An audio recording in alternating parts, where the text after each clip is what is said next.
Good afternoon, everyone. It's 2 o'clock, so we will go ahead and get started. Welcome to the 91st PAVE virtual panel. Today, the title is Autonomous Trucks and Regulation, The Road Ahead. My name is Tara Andringa, and I'm the Executive Director of PAVE. Many states across the country are looking at laws that would allow autonomous vehicles in some circumstances to drive on public roads. But the legislative process is obviously complex. So we wanted to have a conversation with some people who have been down that road and have been involved in the process to talk about what it involves. On November 1st, a newly signed law will take effect in Oklahoma, authorizing fully autonomous vehicles under some circumstances to operate on roads.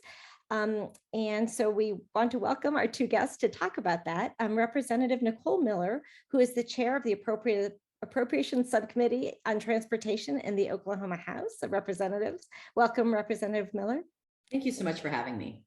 And Dan Goff, who is the head of external affairs at Kodiak. Thanks for joining us, Dan. Afternoon. I do want to say to start off, we got some fantastic questions from the audience today that really spanned across academia and the public sector and industry, which I thought also really showed how many people are involved in this whole process and how it hit so many some groups. So excited to tackle as many of those questions as we can. Representative Miller, would love to start with you. I'm curious if you can just give us some background on how you got into the issue of expanding the use of AV technology in Oklahoma. Yeah, no, that's an excellent question. So I was not too long ago, it was the first session, this last session in our legislative sessions are February to May, that I was named, as you said, as the subcommittee chair for transportation appropriations. And with that came, a lot of new opportunities, and one of which was to really look at how we can modernize our system, like maintain our legacy systems, but really have a forward-looking approach as well. And that has been very important to me, that we continue to grow our state. So really, I would say my leadership came and just said, we really want you to start, looking at tackling some of the bigger issues and how that we can do that best for our state. And we had a lot of conversations about that. And then I was kind of approached by a few other people in those conversations, obviously working some with ODOT. So Oklahoma Department of Transportation is very involved in terms of looking at the future as well. So I just kind of came into this through that position as the subcommittee chair. Fantastic. And Dan, I really want to start with a really basic question with you. I want to know, curious if you can describe why laws like this new one in Oklahoma are needed. I think some people are surprised to hear that AVs can't just drive on public roads. Can you just give a really basic sense of the current regulatory landscape? Sure. So the current regulation. So first, just to introduce myself, I'm Daniel Goff. I'm head of external affairs at Kodiak. We're an autonomous trucking developer based in the Bay Area and with operations based out of Dallas-Fort Worth. And we've been delivering freight and testing our technology for about 3 years now throughout Texas. And we're very excited to work with Representative Miller and ODOT and the Oklahoma Department of Public Safety and others to expand service to Oklahoma this past year. So in terms of why this kind of legislation is important, I think it's important for us, and I think it's important for public sector stakeholders as well. For us, I think it's really important to have regulatory certainty and to understand or be very sort of clear and certain that when we're operating in a state that we have the authority to do so, that we have the sort of the consent of the government to do so. And I think it's really important when you're testing a new technology like an autonomous vehicle that there kind of be no surprises, that you work with all kinds of stakeholders in the executive branch, the legislative branch, and really the public to educate people about what you're working on, what you're doing, what you're building. Working on legislation like this and helping to support that, I think is really critical for doing that kind of consensus building process. And I think that's part of it is, I think there are sort of regulatory certainty questions, but really just building that consensus and making sure that people understand what we're doing is really critical as well. And legislation really helps to do that. Absolutely. And speaking of regulation, Representative Miller, I wonder if you can give us some details about what's in the bill in terms of regulations around public safety and the parameters under which certain vehicles are allowed to operate without a human driver. Yeah, so I would say when I started working on this policy, slash legislation, one of the things that I really reiterated a lot is that we really needed to build out a comprehensive kind of framework for the safety, for public safety reasons, and not only obviously for our drivers, but just in our roads and our roads conditions and those types of things. So I'd really like to just kind of caveat what Dan said, is that it was very important for us to do our best to have some consistency in what we're working on with other states. I mean, obviously we're involved with the Autonomous Vehicle Industry Association, and we did take some pieces of model legislation from other states, but it was also equally important to tailor that specifically to Oklahoma, so that as Dan said, that for the companies and the drivers and such, that it was going to be as seamless as possible when they were moving from one state to the other. I would say really, in my opinion, kind of the crux of that legislation was really built around creating a very strong and robust law enforcement interaction plan. And that is obviously how we function with Department of Public Safety. I mean, all those questions, and believe me, I got these questions as a legislator working with my colleagues on trying to advocate for this legislation. So you get into questions even like, what happens, like, if Department of Public Safety, an officer is, interacting with the vehicle that has no driver in it, like, what does that even look like? I mean, and so obviously, I think that the strength of that legislation is the thoroughness of how the law enforcement interaction plan was written. Like all your insurance requirements, all those types of things already have to be on file with the law enforcement prior to even ever operating. Right, absolutely. Dan, can you talk a little bit about different approaches taken by other states? We got a couple audience questions asking about kind of examples that facilitate operations for companies like Kodiak. Yeah. So I think this is something that maybe a lot of folks don't know, but over 20 states, I believe it's 21 or 22, have actually passed proactive legislation creating regulatory structures for autonomous vehicles. So actually, this is a sort of a core issue that folks around the country, when they and political leaders, when they're thinking about the future transportation, tend to focus on. I think that Oklahoma has probably one of the most sort of forward-thinking bills in the country, but this legislation tends to focus on a couple of different categories, on setting those insurance standards and minimums and things like that, and then really zeroing in on law enforcement, with particularly in the sector of the AV industry that we're in trucking. Law enforcement is really the tip of the spear for regulation and for how the government interacts with vehicles. Commercial vehicles are very carefully regulated by state highway patrols, and there are a whole host of regulations, both high level and in some cases very in the weeds, about that set standards for the safety of those vehicles, and making sure that law enforcement understands how to interact with those vehicles, that there's a plan on file, and that law enforcement also has access to the key safety information is really critical to what we're doing. And I think we're really, really excited to be working on those issues. There's similar bills, I think, that have similar provisions in many of Oklahoma's neighboring states, including Texas. Arkansas has legislation. Kansas just passed legislation this year. And so I think, we're sort of seeing an emerging consensus around what this regulatory structure should look like. Fantastic. And Representative Miller, I'm wondering if you can talk a little bit about what you had to go through to get the bill passed. We had an audience question asking what incentives would state legislatures need to enact laws that allow safe testing and deployment, and another asking what political hurdles efforts like this face. Well, that is an excellent question, and it really kind of speaks to the legislative process, which, obviously, It's a long and arduous process. It was designed that way to make sure that we are doing the best we can on a thorough discourse, that we have the best product by the end of a legislative session. So there are different approaches with different bills. Like I said, our legislative session in Oklahoma starts in February. We began working on this bill, oh goodness, I mean, September, October of last year. So almost a year ago.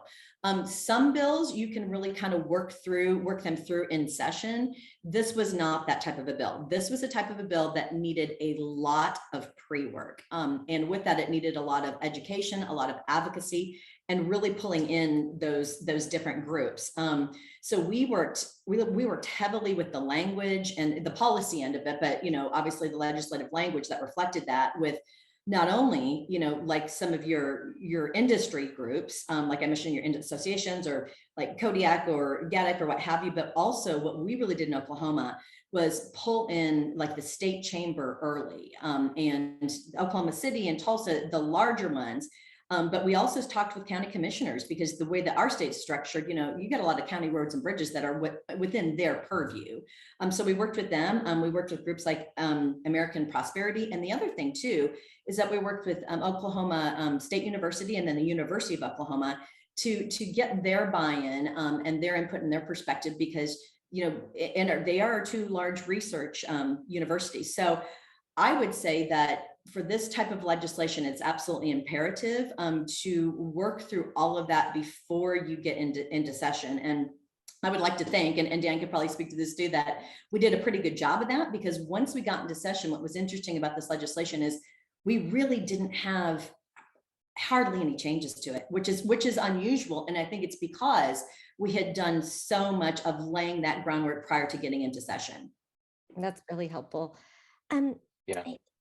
Oh, sorry, Dan, Yes, no, I think that's exactly right. And I think, something I think a lot about is, I don't know that we at Kodiak have, and I don't want to jinx anything, I guess, but ever had kind of a bad in-person meeting. When people get a chance to see our technology and kick the both proverbial and actual tires and climb in the cab and kind of understand what we're doing and how we're building safety into what we're doing, I think they inevitably kind of get it about this technology and get the potential to really improve safety on American roads and improve the economy. And I think, I think that kind of education is really important. And as Representative Miller said, we were really excited to work with her and some of our industry colleagues to do that education. I think it was really powerful and effective. Yes, and absolutely. And Dan and his company were great to work with, and a few others came out, and we had an AV day during session when we could take other legislators out and get other colleagues and come out and see this. And you're right, they could talk to people who were in the industry right now and get in the vehicles and learn a lot more about it. And I would definitely say that was very effective. I would encourage that for any state working on this, and I'm grateful to have really good partners like Dan and his company that were willing to make the effort and come and do that. That's fantastic advice. We got a bunch of questions about what advice would you give to others, so that's really useful. Dan, in your last question, you talked about kind of the surrounding states and working with them as well. I wonder if you can talk about the challenges that a company like Kodiak has with the patchwork approach, with different states having different regulatory approaches and different laws. What are the complications that leads to for your industry? That's a good question.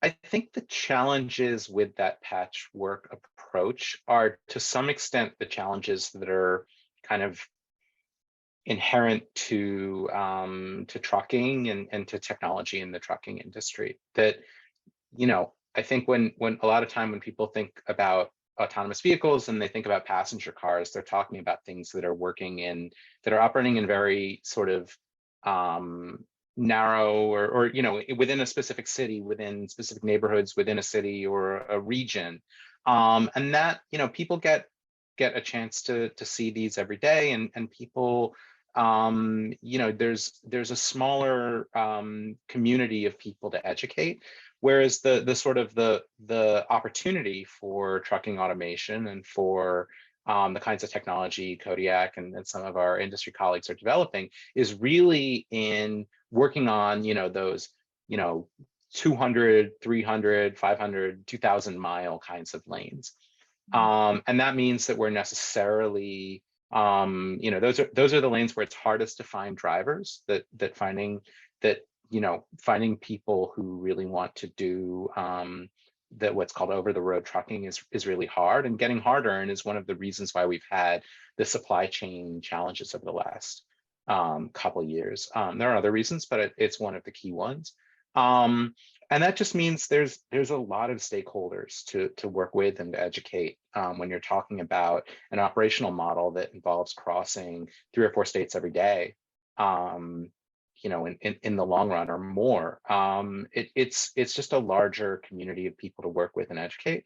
So that being said, I think we're making a lot of progress in the industry with groups like PAVE and otherwise to do that education and make sure people understand what we're doing. And I think one of the cool things about this technology also is that it's pretty seamless. That, frankly, when someone drives down the road, they probably most of the time, or almost all the time, won't notice a Kodiak truck because they look like regular trucks, and they stay in the right lane, and they drive the speed limit, and they don't weave in and out of traffic, and they don't do anything that will sort of attract attention. And I think that's really great and important for public acceptance. Absolutely. In representable along the lines of what Dan was just saying, what PAVE does is try to educate the public about what autonomous vehicles mean in terms of safety and mobility and all these different things. Curious, when you were working on this legislation, what did you see as the benefits for the people of Oklahoma and for the state? Oh, I mean, obviously the benefits were, all the things that you talked about of the supply chain and mobility and those types of things. I would definitely say that when I was sharing with my colleagues, about why I was so interested in this and why I thought it was something that was imperative that we really did for our state. One of the things that early on, and again, early on when I was kind of approached with this legislation, I was like, really, I think a lot of it with the general public is it's more a mentality. It's kind of getting over a mindset, if you will, because even when I was first approached with them, like, oh, okay, this seems like a tall order. Until I went down and I actually personally took a ride down with one of the Kodiak trucks. And the best way I can describe it, and this is how I really kind of, even sold it to my colleagues, is that my husband's a pilot, done 20 years in the military, he's flying, for the commercial now. But when he would come home from a trip and a combat, mission and all those things, I would say, so how was your trip? And he would say uneventful. And that's an A+ rating in our world. And I really, truly would say that after riding in the Kodiak truck, I mean, you had obviously, kind of level 4, they're still mapping routes, but you had the driver, and then you also had the person sitting next to him with the computer and just that sensor package. It was 360.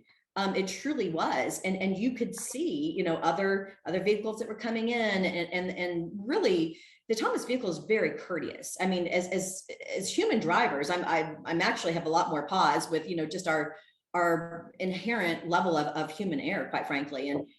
So really, after a while, I was kind of got a little bored, and that's actually a very good thing.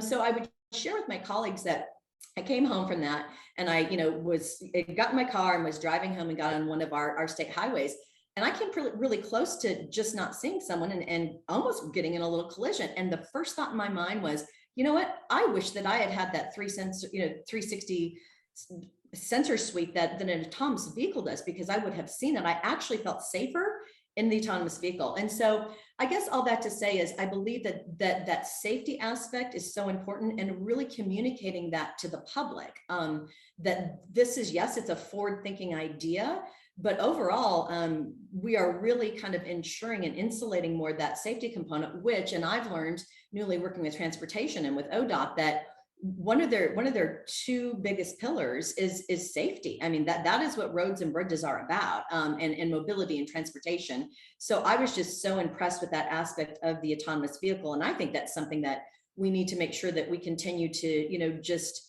share that message going forward with the public. Absolutely. Couldn't agree more. It's funny, we talk about that concept a lot. I was kind of laughing at when we've done demonstration events for the public in other cities.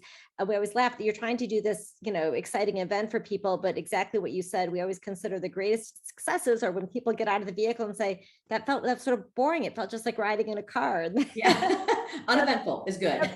Winning trust one person at a time. Exactly. Yeah. Uneventful is a way better word than boring. I like that. Yeah. Exactly. Dan, here's an interesting question. We got a question from the audience who quoted the law and said that the law says the automated driving system is considered the driver or operator for the purpose of assessing compliance with applicable traffic or motor vehicle laws. And then the viewer is asking, what does that mean? If the truck is speeding or causes a crash, how is this expected to work in practice? Who gets the ticket? Who's liable for the crash? I think this is something a lot of people wonder about. Could you talk about that? Yeah, so I will preface this by saying I am definitely not a lawyer, and I am definitely not an Oklahoma lawyer. There are limits what I can say here, but I think I think the intent of that, and really industry's intent in general is in a circumstance. So our trucks are designed so that they don't speed. They will they maintain exactly the speed limit. They don't go above that speed limit really under any circumstances. That being said, compliance with the law and regulation and with what law enforcement is really important. So I think it's fairly unambiguous. If one of our vehicles or a colleague's vehicle were to violate the law and have a violation, an on-road infraction or violation, the company would be liable for paying that ticket and responsible. In terms of what happens after an accident, I think one of the promises of this technology is, as Representative Miller said, we really have access to a ton of data about what happens after an accident, camera data, even radar, LiDAR data, et cetera, which will make it a lot easier for folks to kind of pick apart who's responsible for those accidents. And this is something we've seen and that has happened in the industry where there have been incidents, and incidents are inevitable in transportation. And I think this is something that we've seen a fair amount of. And I'm also not an insurance attorney, but I think insurance is designed to handle these kinds of questions, and the insurance policies that both we as an industry carry today and the ones we're sort of envisioning with our partners in the future will address this issue pretty sufficiently. Yeah, and I would say, just to add on to that, like I said, that we really had very minimal changes getting into session with this legislation, with the size and just the monumentalness of this legislation really is something to take note of. But one of the things that we did work through, and I should have said this when we were talking about kind of partnering and different entities that we partner with, was we worked with the insurance, entities in the state, obviously State Farm being a very large one, to work through some of the things that Dan was talking about, and exactly what are the insurance minimums and what does that look like, as part of that larger conversation of the law enforcement interaction plan. Great. Dan, I'm curious, as states start to pass more AV legislation in order to facilitate trucks getting on the road, are there other steps besides these regulatory efforts that you think the government need to take to help spur the commercialization of AV trucking? Sure. Well, one, again, I think obviously, I guess I'll keep saying this is education is really important, and people understanding what's happening on the roads is really important. And I think states can really serve as a forum for those kinds of things and those kinds of efforts. And I think that's really critical. I think in the long run, we really, as I sort of alluded to earlier, in most ways, our trucks are like regular trucks and are compliant with the vast majority of federal and state regulations for both the federal motor vehicle safety standards that set standards for vehicles, as well as the federal motor carrier safety regulations that set regulations for trucking companies. And I think there are a few areas where we are working with our federal partners to kind of clarify how some of those provisions will apply to autonomous vehicles. There aren't a ton of these things, but there are a handful of issues that we've kind of identified as things to answer. I think that the sort of classical example is warning triangles. So, and you'll notice this if you've never noticed it before, when a truck pulls over to the side of the road, if it's stuck for more than 10 minutes, a driver is supposed to deploy sort of either road flares or reflective things behind the truck to warn drivers, and working through how to sort of meet the spirit of those regulations when you don't have a physical human to actually deploy those warning devices is one of the one of the issues that we're working through with federal regulators. But really, there actually aren't a ton of these things, and for the most part, we're very compliant with, or we're compliant with existing regulations. Sure. And Representative Miller, we've talked quite a bit about education and the need for education. And part of the reason for that is that people have a lot of misconceptions and there's a lot of confusion. Curious, as you were working on this, what were some of the most common misconceptions you came across, either among your colleagues or among the public? Where did you see the greatest areas of confusion? I mean, I think, again, it kind of just goes to a whole mindset shift of, I'm driving right next to a vehicle that, that I don't see a driver in. Now, here is one of the aspects of that whole conversation that I have tried to emphasize. In fact, I spoke to a chamber recently about this at a post-legislative breakfast. So again, if I can make this analogy, my husband's a pilot around that world, and I spoke to a colleague of his that we'd known for some time, hadn't seen him in a while, and he had gone over into the UAV world. And he was kind of describing what that was like, and it really opened my eyes, to kind of bridge that I guess mentality gap over to AVs, of that he would talk about, I was sitting at a base in Missouri and literally flying, like flying aircraft downrange on the other side of the world. But he talked a lot about the fact that you had the operators on the ground who would get the vehicle already, and then they would sit in literally a simulator cockpit and be flying it for what have you, 8-10 hours. And then they would land the vehicle and it would go back to the ground, to the ground team over there. But the idea that we can actually do that from the other side of the world. And so that what my whole, I think, perception of that was, when we look over and, if someone were to see, oh, I don't see a driver there, that doesn't mean that there's not still human interaction there, because you have the whole command and control center that is still fully involved with that, and can take over the vehicle at any time. And so I think that really it's realizing that there is still that human component there. It's not completely just something that is driving itself without any kind of data being relayed back, or anyone not somehow still able to be injected into that situation. You just don't see them. Absolutely. We only have 2 minutes left, and I would love to just end to be forward-looking. So for both of you, I'm just curious about next steps. I know you have this new law being passed, both Representative Miller, there are further AV-related, legislative efforts you hope to undertake, and Dan, same for Kodiak. What are the next steps for you all in this effort? Dan, why don't you go first? Sure. Well, I think one exciting step that maybe isn't a next step, but a current step is, based on the work that we did and that Representative Miller did, we are currently operating in Oklahoma, and we're delivering freight for customers on the regular in Oklahoma, and that's really exciting. And I think that sort of building out that capability and building out that lane and building our ability to serve our customers and launch this technology in Oklahoma is really exciting, and something we're working on over the next few years. Great. And Representative Miller, anything on your to-do list on this space? Yeah, I mean, so obviously, our law takes effect pretty soon, but we're already doing some of the emergency rulemaking process into our agencies with obviously ODOT and Department of Public Safety and such. So we're obviously staying involved in that, and what those what the guidelines look like there.